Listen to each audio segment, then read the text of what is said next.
Mr. Henry Kwek. Mr. Deputy Speaker, I rise in support of the budget. I would like to talk about shifting our youth mindset towards ASEAN. But before that, I'd like to make 3 brief points about the budget. 1, we must be wary about dipping more into our reserve income. We can argue about the precise percentage of NRIC to use, but the important thing is we must continue to grow our reserves. If our reserves do not grow, it may not continue to anchor the stability of our growing economy. As a small city-state, Singapore has been described as a small boat in a large ocean. During the last big storm, the 2008 financial crisis, our reserves served as an anchor, thereby providing us with much-needed stability.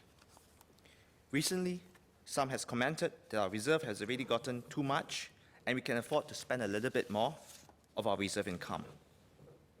However, I feel that many commentators did not talk about the fact that Singapore's economy is still growing, and we're actually a small ship that's continuing to grow in size.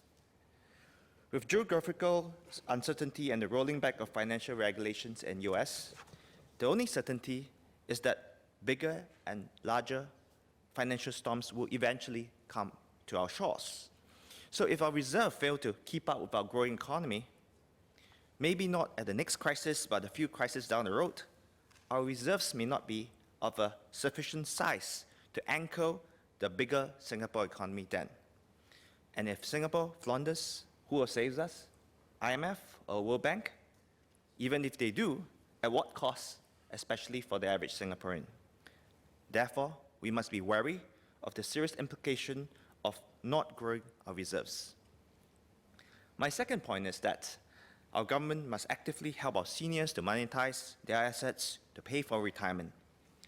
Because retirees have no income, they are more impacted by the GST compared to the other Singaporean. Some retirees, even those living in the private estates, are asset-rich and cash-poor. To help them manage the cost of living, I hope our government can help put some urgency to helping them monetize their assets.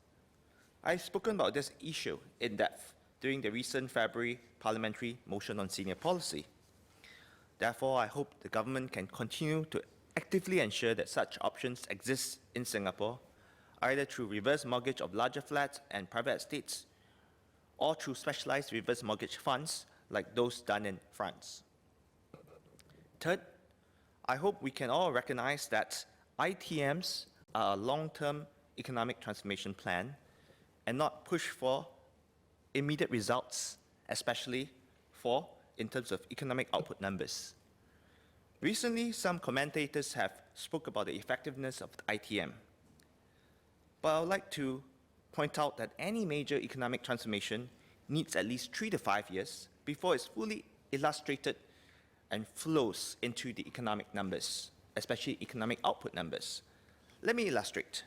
For example, the government can launch a new program to encourage businesses to use artificial intelligence in, let's say, year 1. Major businesses with their budgetary process will need up to a year to make major shifts to take advantage of that program.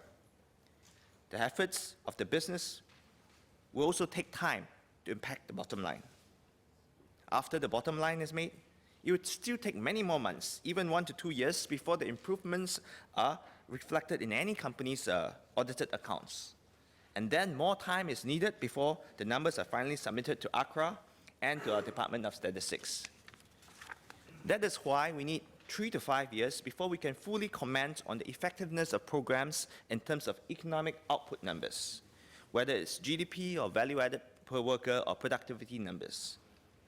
In the meantime, I feel that our debate should focus on input indicators of economic transformation, by which I mean the quality and the accessibility of transformation programs for our businesses and workers, and let's not get fixed on immediate economic output numbers. Let me now touch on my main point of the speech today, which is getting Singaporeans to think ASEAN. I agree with Minister Heng that Singapore should be a global Asian node of technology, innovation, and enterprise. By and large, I think we're making good progress. However, I think we can do more to tap on the rise of rising ASEAN. I'm glad that our economic policy is keeping up with rising ASEAN. Beyond the ASEAN Economic Community, we're also setting up the Infrastructure Office, which is contributing to more infrastructure development within ASEAN. We're expanding our Global Innovation Alliance into ASEAN's Innovation Network, and we're pushing for the creation of an ASEAN e-commerce platform. Beyond the announced measures, I would like to further suggest that, as ASEAN Chair this year, Singapore encourage other major ASEAN economies to increase funding for the ASEAN Secretariat.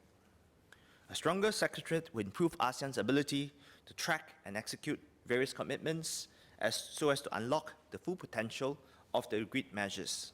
For example, a stronger Secretariat would be able to help us better coordinate action in response to non-tariff protection measures within the AEC.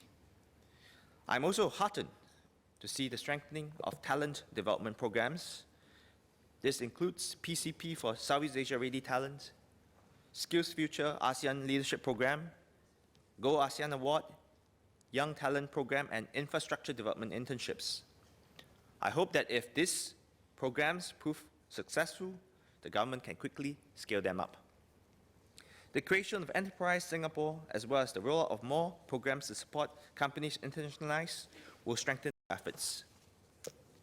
However, I feel that much more work is needed for Singaporeans to think ASEAN. Today, there's a dichotomy between the tremendous opportunities offered by ASEAN and the perception of ASEAN by everyday Singaporeans.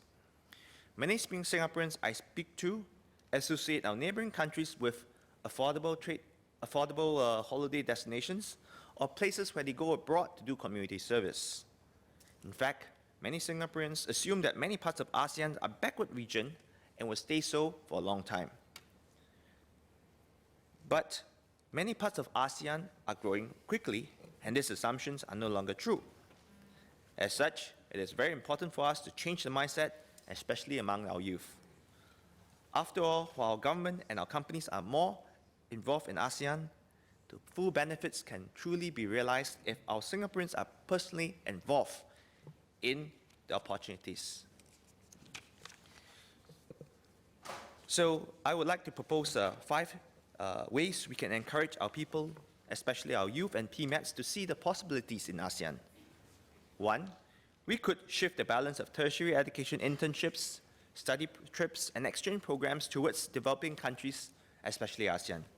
And when they go abroad, we should ensure that our youth see the bright spots and the center of innovation within ASEAN.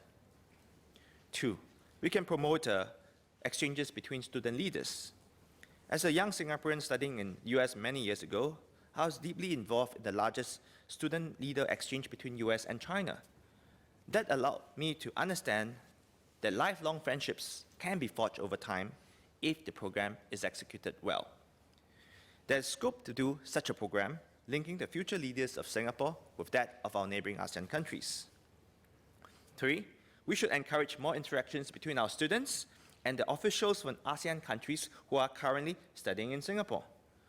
Today, many ASEAN officials spend short training stints in Singapore, and they are here because they are slated for greater things back in their home country. So therefore, there's scope for us to network our students with them so that we can benefit from their in-depth insights that are not frequently covered publicly. 4, we should encourage the teaching of ASEAN-specific knowledge. By that, I mean getting our tertiary institutes to teach ASEAN languages, business cultures, and political culture through both formal courses and guest speaker series. Singapore has a deep expertise in the region through many excellent institutions such as the LKY Public School, School of Public Policy, RSIS, ACI, and ISEAS. We also have multilateral institutes such as World Bank who have a deep presence in Singapore. Our leading bankers, lawyers, management consultants have tremendous experience working in ASEAN. Therefore, we can tap on these institutions and our experts to open up courses and talk to our students and young entrepreneurs.